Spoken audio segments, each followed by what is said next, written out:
This is Scott and April with the Naughty Gym Show, and we have some special guests today. It's Robbie and Katy, who are going to be presenters at our upcoming event, January 6th through the 13th at Hedonism Resort in Jamaica.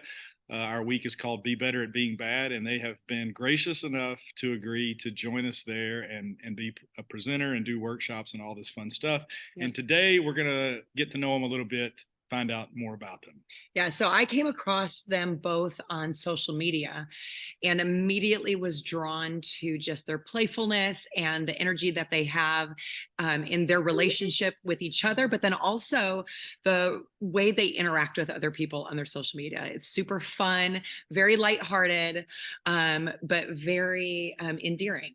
So I thought they would be a great addition to our week at Hedo. Yeah, and we're going to get you guys to kind of give us a little bit of a bio, but to piggyback on what she said, this event is hopefully going to be something that is good for the experienced consensual non-monogamous and the new people who may be considering dipping their toes in it. And one of the things we stressed when we started looking for people to be presenters at our event is that lightheartedness, that friendly, bubbly, non-creepy and normal person. And you guys are gorgeous, but you come across as real people, and you haven't met any of our other presenters, but you're gonna see that the whole team is that way, and we're proud to have you on the team.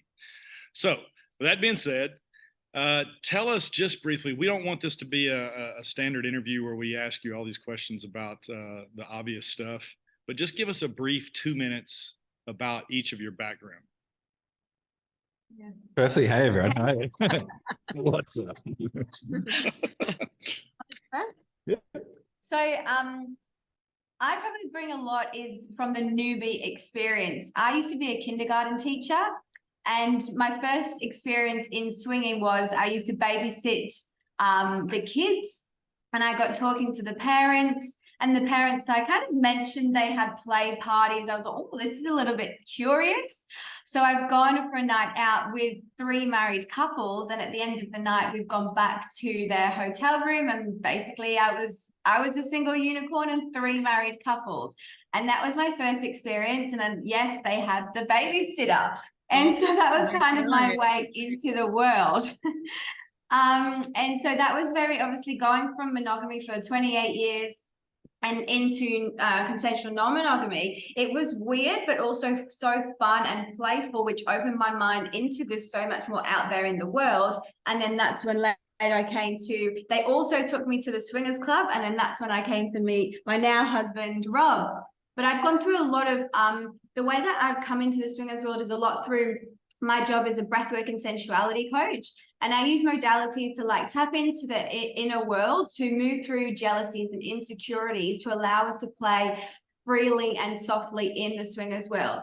For example, from my own experience, if you've been cheated on, or if you've been not had the best sexual experiences in your past, those experiences might sit with you and affect you as you come forward into swinging or playing with others. So it's good to just change the narrative and move through that, to let go of your experiences of the past, whatever's happened, to come into that and to see the fun and the play that you can get out of swinging and non-monogamy.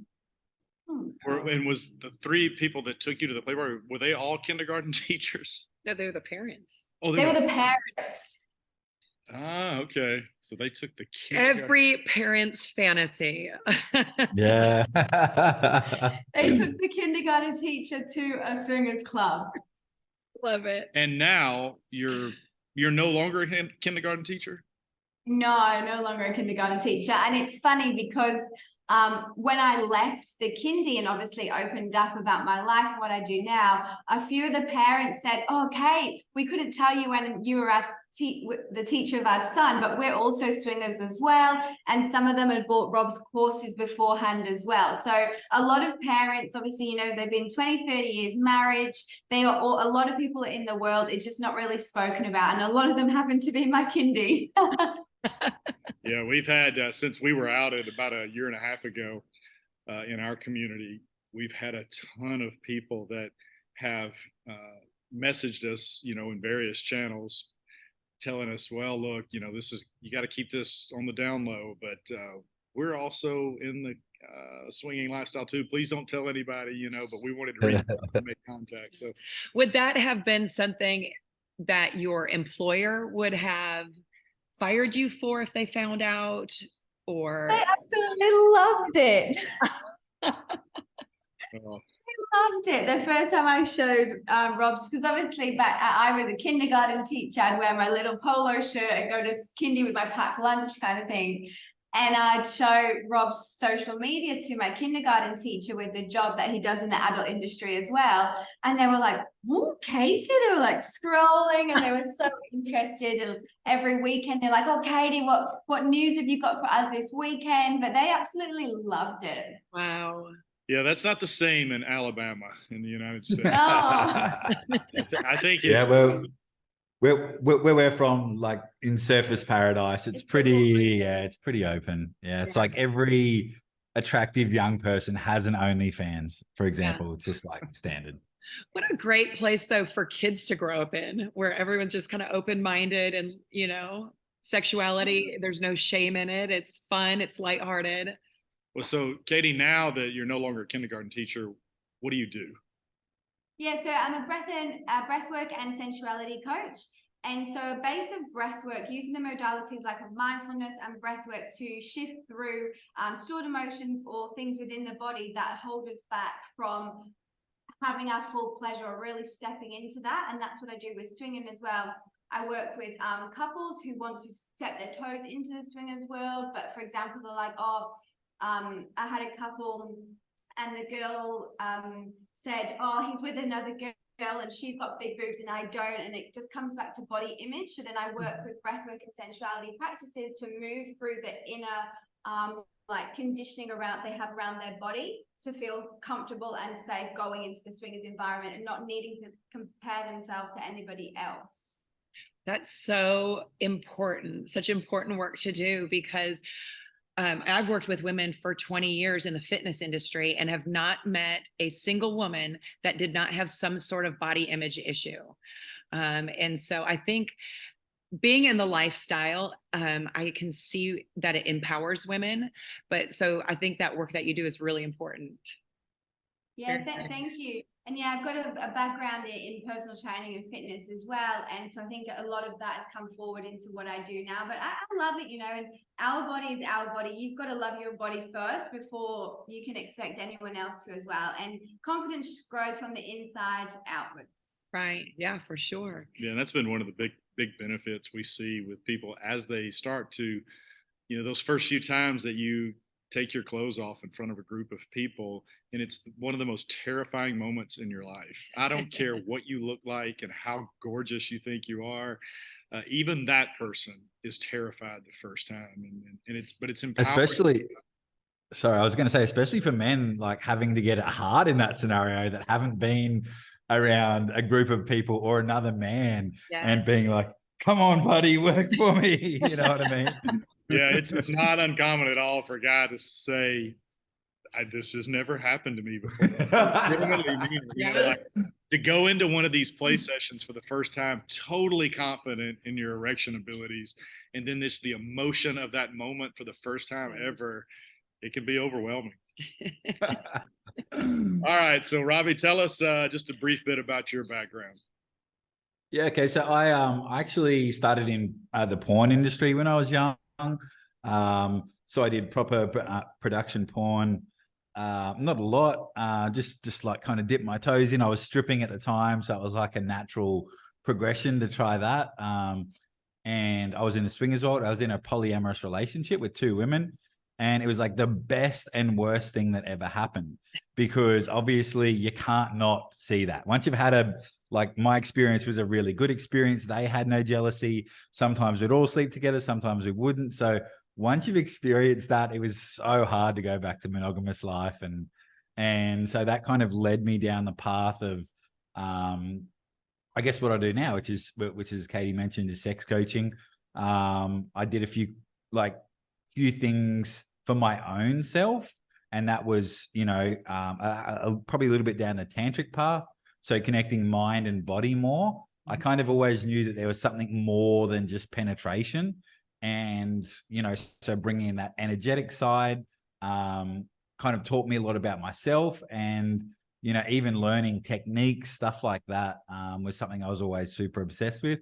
And then that kind of, just led me to sex coaching. And I actually did life coaching first through Tony Robbins.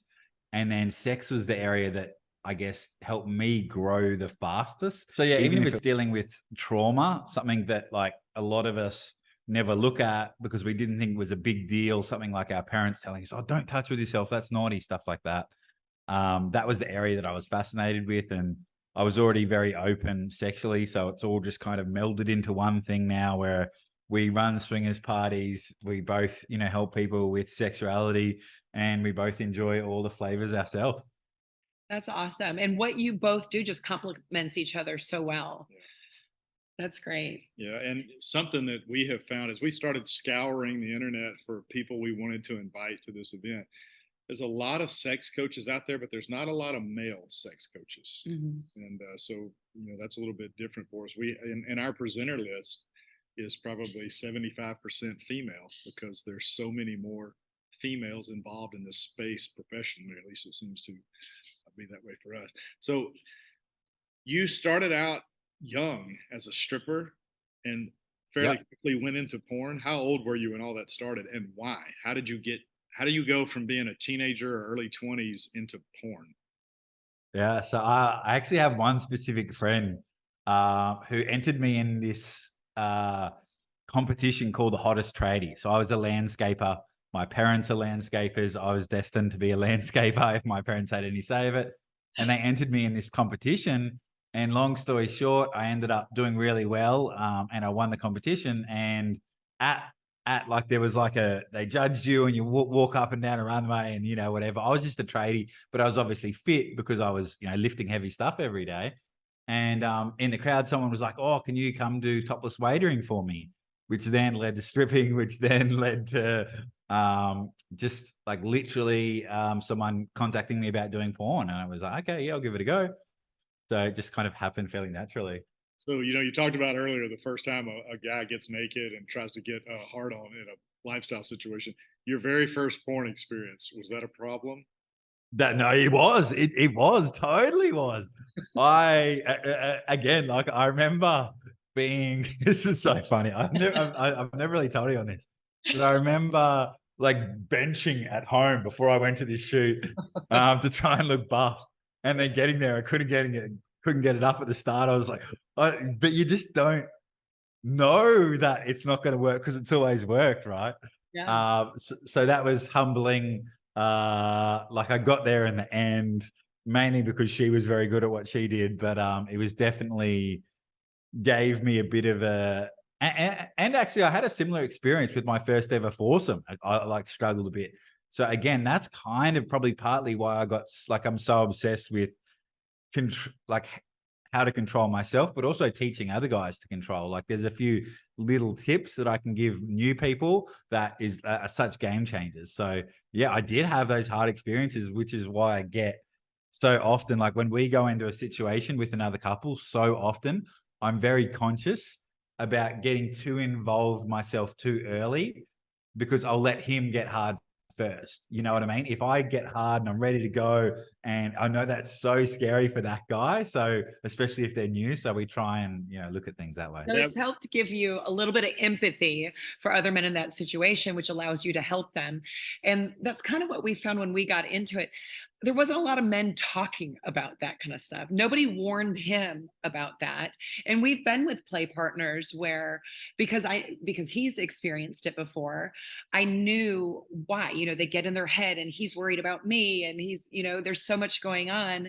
But well, it happened on our very first foursome as well. Yeah. First time it ever happened to me.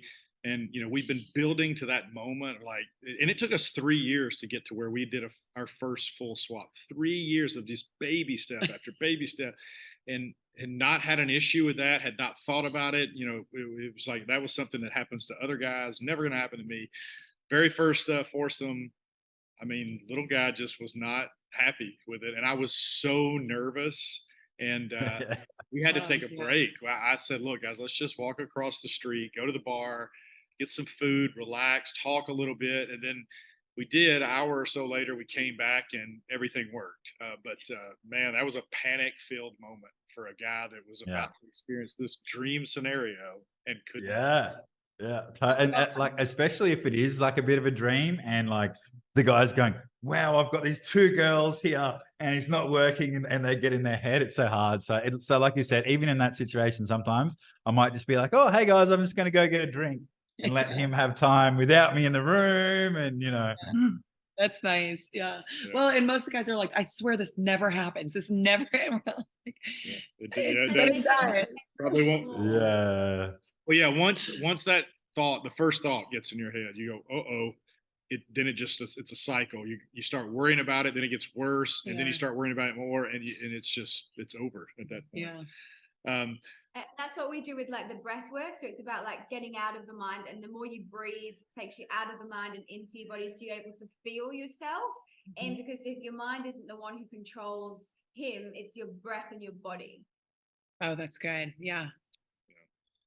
Well, what excites us about having you guys at the event is obviously you guys have a breadth of experience in a lot of different things, and this kindness about you and empathy towards others that I've never seen either of you teach anything, and it feels, and I would love to sit in one of your classes just because you just radiate that warmth and compassion, and I think the people at the event are going to enjoy that experience and really benefit from it. Yeah. Well, I think it'll be disarming for some of the newbies who have never been in an experience like this or in a resort like this, where it can be really overwhelming and they are walking into something they don't know what to expect, to have people that are friendly and welcoming. And you guys have never been to Hedo, right? No, never been. No. I've never been to like a swingers resort. So it's going to be a brand new experience for the two of you as well. Oh, so excited. I can't wait, actually. and something that you're saying about teaching, like something that we're very big on is like giving people something like within that they can go and try straight away. Whether it's like, you know, we do something called loving your soft cock, and we teach you like things like this that so many people and couples that will watch us can go and try and like get a little bit of momentum and make a change. And yeah, it's really fun. We make it fun. Well, it's fun at Hedo. We talk about this a lot. Hedo is and they say this, it's as wild or as mild as you want it to be. You know, they've got the one side where it's nude, and it's called the nude side of the resort, but really only up until once you get to the pool is where they really enforce it. But they really enforce it. There's security there. And they'll give you can walk up there with your clothes on, but you got just a couple of minutes. And if you're not disrobed, somebody's going to walk over and say, hey, let's go. Let's get on with it. But that pool can at times turn into what a lot of us think the lifestyle is all the time, where you just walk in and it's just people having sex everywhere. It's not that way all the time, but it can be that way. And man, the first time we walked up to that pool, that's what it looked like. There was chaos everywhere, and we were just like, oh. And we've been doing a lot of stuff. Yeah. And it was just sort of we had to sit back and take it in for a minute. And but then the other side of the resort is the prude side, and which That's what they call it, the prude side, but it's clothing optional. So. Right, you can be naked there too, but you don't have to be. And that side is where probably less than 20% of everybody is hanging out. It's a very private, quiet escape. If you let's say you go to that nude pool and you try it out, and you have fun, but you're a little bit overwhelmed and you need to get away and kind of reconnect with each other and breathe a bit, you can go to that side of the resort, and it's a bigger side of the resort, I think it is, and it's almost like your own little private oasis over there. So it's a really great. Sounds perfect, having the best of both worlds, because I know I will definitely. Yes. I play between both. Rob is definitely likely to be around the swimming pool the whole time. We'll be similar then, because I would go, okay, I'm going to give you an hour at the nude pool, because it's shoulder to shoulder in the pool, like it's packed, and there's just stuff going on everywhere, and there's a DJ, and it's a fun party. But then I get to the point where I'm like, okay, I need to like ground myself a little bit and take a deep breath and like have a little peace and quiet for a little bit. Or drink. Yeah. And it's great that, like, you know, people have the space to be able to do that, because from my own experience, like, I've been in parties with, like, one of my first parties, 140 people, like the bigger one that we ran with Rob. And I was so overwhelmed, but I mean, I was hosting it. There was so much going on. I was like, whoa. But having that space, especially for a newbie, to be able to just step back and just take a little bit of time to like decompress and just be, will help them like for the rest of the day and the rest of the week then as well. Right. Yeah. Have you guys been to any extended length party, like a 4-day, 5-day, 6-day? Yeah, I've done Temptation a few times in Cancun. Katie, nothing like that for you? Yeah, a taste of love. Oh yeah, kind of like a tantric hippie one. Yeah. But it's very similar. Just people talk about feelings more. That Yeah, is my dream vacation. I'm a hippie at heart. And so Yeah. I just want to like sit around a fire and smell like patchouli. Well, and we like, I think that's our preferred setup is the longer trips, because we're not fast movers typically. Yeah. We enjoy the getting connected with somebody well I before like we. that as well. I like creating a bit of relationship. I'm very mentally stimulated. So like if the Yes. conversation really grabs me and turns me on, that's how I can flow into it. Rob's a bit of a more of a quick mover than I. He likes the curiosity of new people. Yeah, Scott's a little bit like that. Well, I mean, it's good. We're getting the foreplay out of the road now, aren't we? Right. Yes. That's right. We'll be set to go day one. Well, and that was we said exactly the opposite when we agreed to try this out. We said, all right, look, we've got tons of friends. We don't need friends. Let's just find the hottest people that are willing to have sex with us. And we're going to have sex. I don't even care if we know their names. And then we're not going to ever contact them again. And we never did that. Not once. Yeah. We started making connections with people who were so amazing that it was like, we need these people in our lives as friends. So yeah, but I mean, and then we met some couples that were like the hottest couples, and we would start talking to them, and it would be like, there's just not a connection here, you know. And so it's been interesting. Yeah, one of our last trips we went to, like, I'm not a huge guy, and one of her big fantasies is like the 6'4", like The Rock or something, some big, huge guy, and I can't be that. But there was a guy there that was similar, maybe not quite that big, but I met him and had an initial conversation, seemed like a cool guy, and then we saw them at the pool, and his wife was super attractive. And I said, all right, that's him. You're going to love him. Let's go meet him. We probably had about a 10-minute conversation, and she's pinching me in the pool because this guy was, I don't know, when I had talked to him, maybe he was drunk and had sobered. I don't know. But all of a sudden they started running down people around the pool saying, oh, look at that guy there likes dudes. This girl, look how fat she is. And within just a few minutes, I was like, get me out of here. Yeah.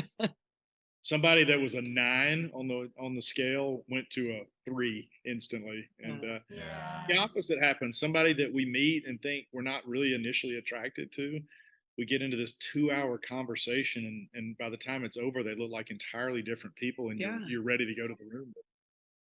It's the energy, isn't it? We're definitely big on that as well. I mean, having like, you know, random fun is great, but we're about like having like some longer term friendships. A lot of our friends are couples in the world, and we just got that long-term friendship with that we can also play with as well. Right. Yeah.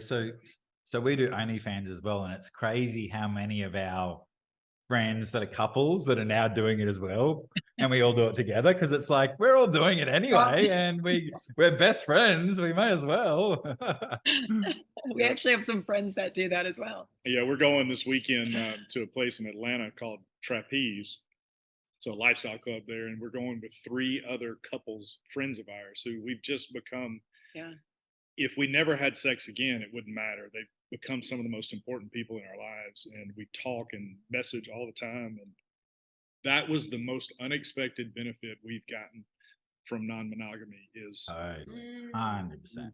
It intense. attracts those sort of people. Yeah. Yeah, because you can't have these you can't be this authentic with people who don't share your view on non-monogamy. Or people who aren't authentic with themselves. You know, they're not able to have those conversations, and they're not sharing their likes and their fantasies with their partner. And, you know, there's full transparency here. And when you meet another couple who is also living by that standard, it's just so easy. It's hard to come back home from a place like Hedo, where we spend like a week having these conversations at breakfast, lunch, and dinner with all of these people from all over the world. And then we come back to our world and it's like, oh wait, we can't tell these people about. Yeah, it's like going back into the matrix, right? You've got to change yourself to normalize. It's like, we don't want to. Yes. Now you guys you're a little more open though, even in your hometown, right? I mean, you don't have to really hide it anymore. Yeah. Yes, but it's still a different type of person. Like, especially for us, like with the tantric community, like it's like a minute hug with anyone that you see, you know what I mean? And it actually sounds a little bit woo-woo, but it's so nice to have that genuine kind of hug and, like, you know, not just saying how are you, but actually someone caring, you know what I mean? It's certainly like different levels of that world out there for sure. Well, what is the goal for you guys long term? What do you have a vision? Are you doing exactly what you want to do right now, and you have no plans to change, or are there goals? Look, I think for me, when we got married, before we got married, I had a super clear niche of, I just want to teach men. I just want to coach to men. I've got online courses and they're aimed at men. And when we got married, it was kind of like, well, let's do this together and talk to couples. But it was a little bit out of integrity for me, just because what lights me up so much was talking to men. So just recently, I've got clearer on that. So basically it's kind of going really back into that, really just speaking to men on all things love, sex, relationship, and life. And I know for Katy, she's super passionate about the breath work. So we're pretty much doing majoritively what we want. And we live in a beautiful place. It's probably just more of those close connections like you guys are talking about, where we'd love to have that deeper connection with a few couples. Yeah. And speaking, like, another one of the goals is like we do want to travel around the world and host parties, especially for newbies as well, and just show them what's possible in that safe environment as well. And speaking, I'm really passionate about public speaking and just giving people something that, like, wow, and open their eyes into what they never knew possible. Like from myself, I grew up in the countryside of Wales in my little house with the sheep around, and if you're used to that, that's all you know. But the more you can open and expand, you learn more about yourself as well. And life's there to be explored. So I just really want to share that with the world. Yeah. And coming from somebody like you both, that is going to be received well. And it's so needed, because there's, like, when we got into this, we didn't know, there was no resources, you know, it was like, there was some podcasts and stuff like that, but there was no real educators about it. Like, how do I do this? What's step one? What's step two? It was kind of, we fumble our way through it.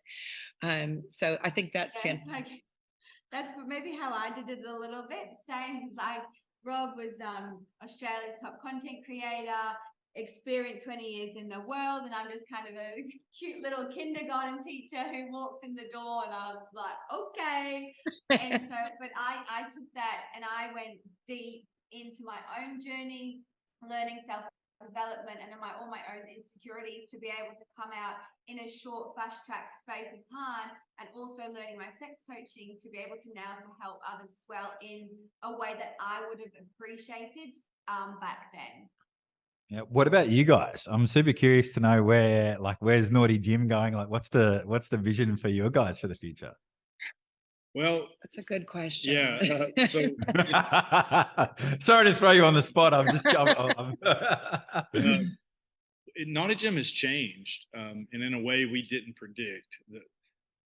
We wanted to do fitness and nutrition for the sex positive community. It was a simple concept. We didn't know if it would work, but that was the concept. And the hope was that it would build like this, nice little virtual community, and we all supported each other in our workouts. What we didn't expect is when it worked, people started wanting to get together and meet in person. And one of our very first couples who we're going to be spending some time with this weekend, they reached out and said, "Hey, thanks to you guys and your program, we went and did a Spartan race and we loved it." And you guys know what that is? Yeah. Obstacle. Okay. And anyway, and they said, we've signed up to do another one. Is there any chance you guys would go with us? And we got to thinking about it and thought, well, what if we tried to get some more Naughty Gym members to go? We made some sort of official trip out of this. So we found a place, a rentable cabin, or it's actually 3 cabins near where that race was going to be. We took a chance by putting a big deposit on it, and it was big enough for 15 couples. We made a little promo video and created an itinerary for a 5-day trip. It's near Glacier National Park in Montana. And on a whim, we put the promo video up and said, "Anybody want to go with us? We've got 15 spots," and it sold out in 4 days. And we kind of knew at that point, well, maybe we've got something here, because it was an adventure-packed type trip where most of the trips we go on are sit by the pool and party and drink, and go to the beach and party and drink. And those are fun. We love them. We're going to do that at Hedo. Yeah, we're going to do that at Hedo a lot. But we also like to hike and, go on adventures and be active. And so we thought we could do that. And we did. We sold it out. And then we did another one in the Smoky Mountains, I don't know, half a year later. And we had more planned for this year until this thing came up with Hedo. And we decided to put those on the back burner because this is a big event for us. It's potentially 280 couples, so almost 600 people. And we want to make sure we take the generosity that Hedo has shown to us and do a good job with it. And so we've spent so much time working on it that we wouldn't have had any time to devote to those other trips. So we like bringing people together. We like, we have a Yeah. commercial gym, we have a CrossFit gym, and it thrives on the community. We do charity events and we do parties together and, vanilla. But when we started Naughty Gym, we were like, why don't we try and replicate that, but on an online community where people are coming together, not just because they're in a non-monogamous relationship or whatever, but through fitness as well. So we all kind of have the same goal. We're kind of suffering together as we do these workouts and stuff. And then that just kind of organically turned into the trips. But I think that is our one thing that we just love, to foster connections and help people find relationships and connections with other couples and find their tribe. And so we don't really know what this is going to look like 5 years from now. We're sort of letting it lead us, and we'll try to take it where it seems to want to go. And we keep trying things. Some things work, some things don't. But we're really just listening to our members and trying to create fun experiences for everybody. So we don't know. Good question. Yeah. Thank you for sharing. Maybe Australia. Yeah. Yeah, we can go to the Outback or something. Okay. We don't really know what that means. Yeah. All right. Well, listen, guys, we are overjoyed that you're coming on this trip with us. We can't wait to meet you in person. And, I know the people that are paying to attend this event are going to benefit greatly from just being around you guys. So we appreciate you accepting the invitation, and we can't wait to plan more of what's coming in January. And thank you for sharing your morning with us. Yeah. Good. Yeah. Right. Good. Yeah, we're excited. We're excited to meet the people and to support others on the journey and to have fun. Yes. Why don't you guys tell us where people can connect with you online, social media? So I'm at It's Katy Fit everywhere. ITSKATYFIT. It's Katy Fit Instagram, Twitter, and my website. And Yeah, if you just go to Robbie Oz, ROBBIEOZ.com, all my links are there. Okay, great. Awesome. All Thank right. you so much, guys. No problem. Thank We've you. enjoyed it, and we'll talk again soon.